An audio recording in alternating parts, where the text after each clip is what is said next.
Hi viewers, welcome to filmi craft. நான் உங்கள் அருண்.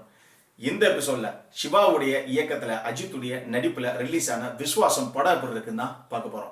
முதல்ல படத்துடைய கதை என்ன அப்படின்னு நம்ம பார்த்துடலாம். 10 வருஷத்துக்கு ஒரு முறை மட்டுமே ஊர்ல நடக்கிற ஒரு திருவிழா.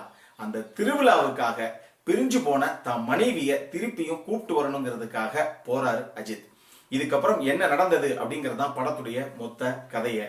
இந்த படம் சிவா அஜித் காம்போல ரிலீஸ் ஆகிற 4வது படம். வீரம், வேதாளம், விவேகம், இப்ப விஸ்வாசம். ஆனா இந்த படத்துல பொதுவாக ஒரு மிகப்பெரிய மாசு அப்படிங்கிற விஷயத்தை மட்டுமே கையில் எடுத்து டீல் பண்ற சிவா அண்ட் அஜித் டீம் இந்த படத்துல ஒரு கிளாஸான எல்லாத்துக்கும் பிடிக்கிற ஒரு கமர்ஷியலான மாஸ் மசாலா படமாக இதை பிரசன்ட் பண்ணியிருக்காங்க.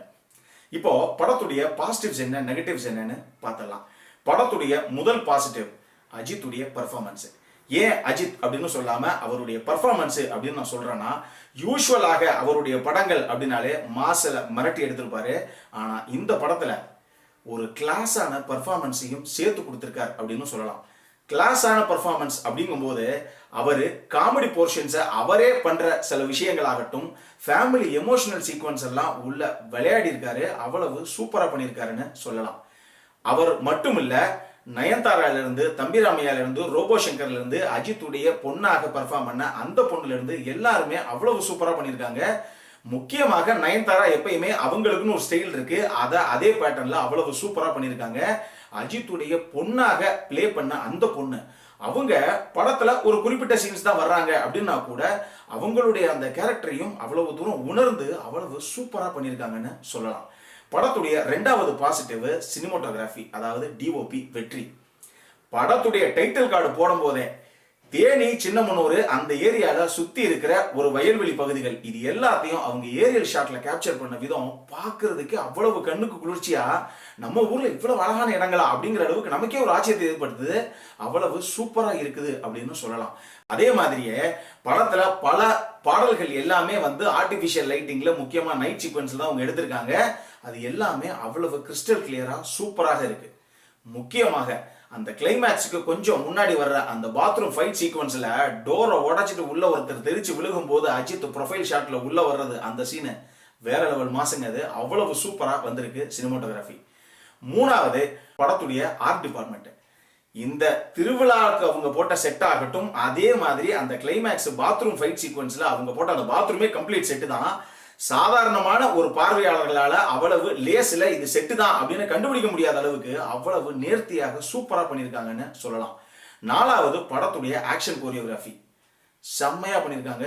முக்கியமாக அந்த பாத்ரூம் ஃபைட் ஆகட்டும், அதே மாதிரி ஒரு ரெயின் எஃபெக்ட்ல அஜித் அந்த பல்சர்ல ஹெல்மெட் போட்டு அந்த பண்ற உள்ள என்ட்ரி ஆகிற அந்த ஃபைட் சீக்வன்ஸ் ஆகட்டும், வேற லெவல்ல மாஸ் காட்டியிருக்காரு அஜித்.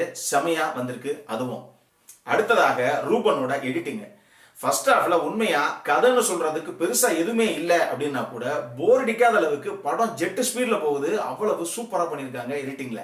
செகண்ட் ஹாஃப்ல இந்த ஃபேமிலி டிராமா கொஞ்சம் உள்ள வரனால ஒரு சின்ன லேக்கிங் நமக்கு தெரியுது. பட் இருந்தாலும் அதையே அவர் எந்த அளவுக்கு டைட்டா கட் பண்ண முடியுமோ அந்த அளவுக்கு கட் பண்ணியிருக்காருன்னு சொல்லலாம். அடுத்தது இமானுடைய மியூசிக். எல்லா சாங்ஸுமே அந்தந்த சிச்சுவேஷனுக்கு அழகா உட்கார்ந்துருக்குன்னு சொல்லலாம். முக்கியமாக அந்த கண்ணான கண்ணே, அந்த சாங்க ஒரு ஃபுல் சாங்கா கொடுக்காம படத்துல அங்கங்க சின்ன சின்ன போர்ஷன்ஸா கட் பண்ணி வச்சிருக்காங்க. அதுவும் படத்தோடயே போகிற மாதிரி அவ்வளவு சூப்பராக வந்திருக்குது. இவ்வளவு பாசிட்டிவ்ஸ் படத்துல இருக்கு. அப்ப நெகட்டிவ்ஸ் என்ன? இப்போ நம்ம படத்துடைய நெகட்டிவ்ஸ் என்னன்னு பார்த்துடலாம். படத்துல முதல் நெகட்டிவ் படத்துடைய லாஜிக் லூப்போல்ஸ். எக்கச்சக்கமான லாஜிக் லூப்போல்ஸ் இருக்குன்னு சொல்லலாம். 2வது விஷயம் படத்துடைய அந்த கதையுடைய ப்ரிடிக்டபிலிட்டி.